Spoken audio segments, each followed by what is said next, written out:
Hello there, my name is Thomas and welcome to my YouTube channel where we talk all things trading, finances and money in general. Now today I'd like to talk to you about the trading software.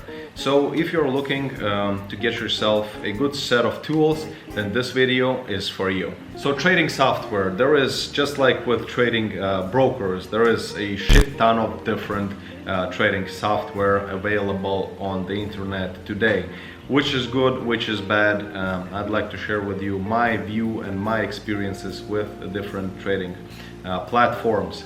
Now, why is this important? Trading, as I've said a billion times before, trading is very sensitive, and especially day trading, it's hyperactive, super risky stuff, and when you have trading software that is glitching, that is slow or hard to use or unintuitive, or the graphics are not very good, you're just adding on that extra few percent of unnecessary risk, confusion and frustration to an already risky business of day trading. So I have a list of the trading stations, trading platforms and software that I've looked into, and here are my thoughts. Number one is the NinjaTrader. NinjaTrader is relatively, in my personal professional trading opinion, is a good trading platform. The good thing about it is the order book. The order book and the depth of market is quite detailed, and I like the way it functions.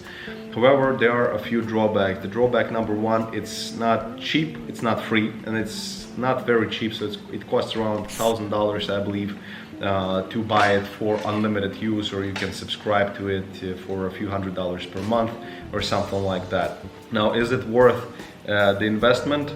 I think so, especially if you're a day trader and you're looking into the order book for some scalp trades and to confirm the existence of strong key market levels, then NinjaTrader could be a good option. The next one is the TradingView.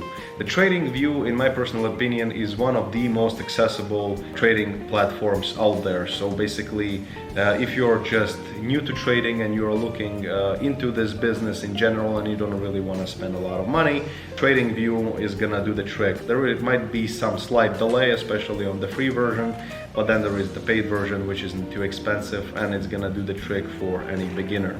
Now, the next option is a little bit more professional, and that is TWS. So it's Trader Workstation with interactive brokers. So that's their personal trading software and trading platform.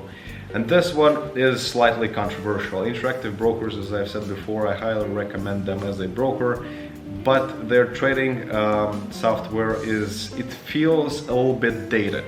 So it is a little bit strange to use even for myself. I use a different one that I'm going to describe in the end of the video, which in my opinion is the best trading software to date. And TWS, it's got a really nice order book, so that's again for day trading and scalp trades is amazing.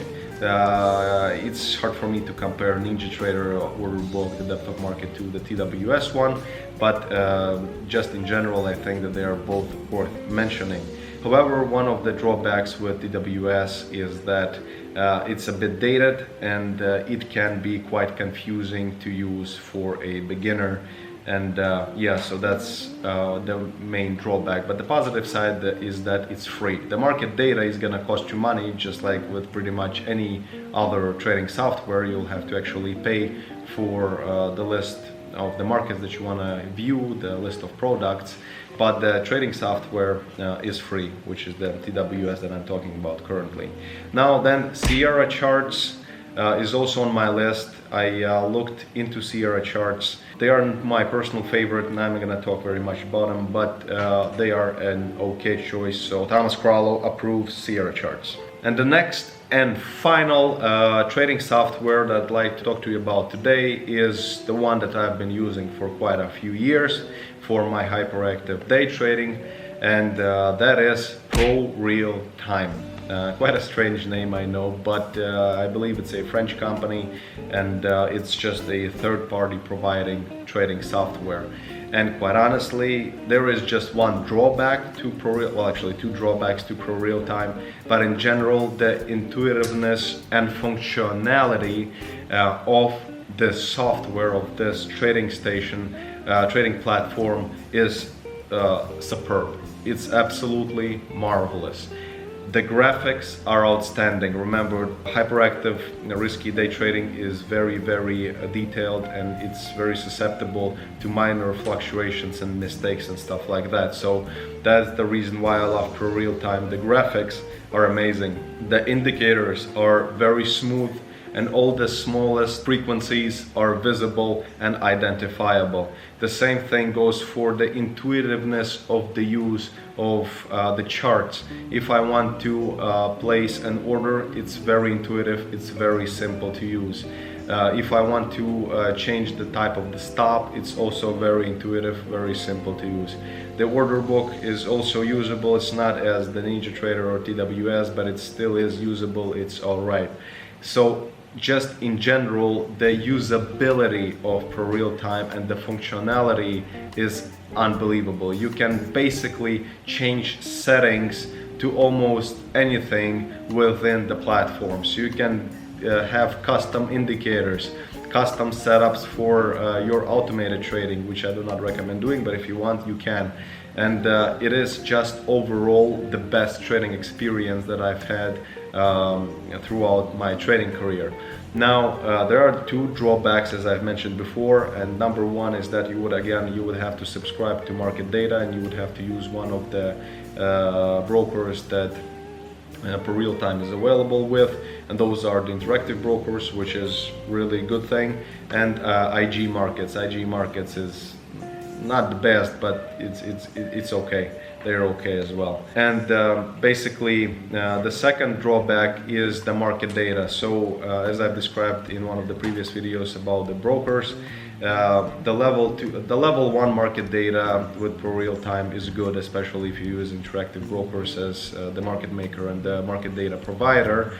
However, there might be a slight issue with the second level data for stocks, for example. So you'll be able to get second level data for major indices and so on and so forth, but they, for some reason, for some stock exchanges, they do not provide second level data, so that's a shame.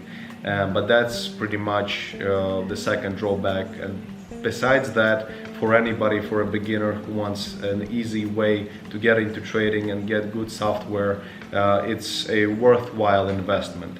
Well, that's pretty much it. That's all that I wanted to share with you guys and girls on the topic of trading software. And remember that it is very important to have good trading software. In the world of trading, cheap does not mean good, and mostly expensive means a lot better than cheap or especially free. Remember that there is nothing free in this world, and especially in the world of the financial markets. So cheap commissions or no commissions and zero spreads and free trading software is not really making any sense to somebody with such an extensive trading experience, because I know that the people on the other side, the market makers, the brokers, they need to make money somehow, and if they're not making money by offering you the market data and taking the commissions from your trades, they will probably be scamming you out of your money out of the back door somehow. Just keep that in mind. And once again, as always, the recording of my free trading webinar is available, so click the link down in the description and enjoy free tips and tricks and more information on my personal style of trading. Alright, thank you very much. Please like the video, subscribe, and I'll see you in the next videos.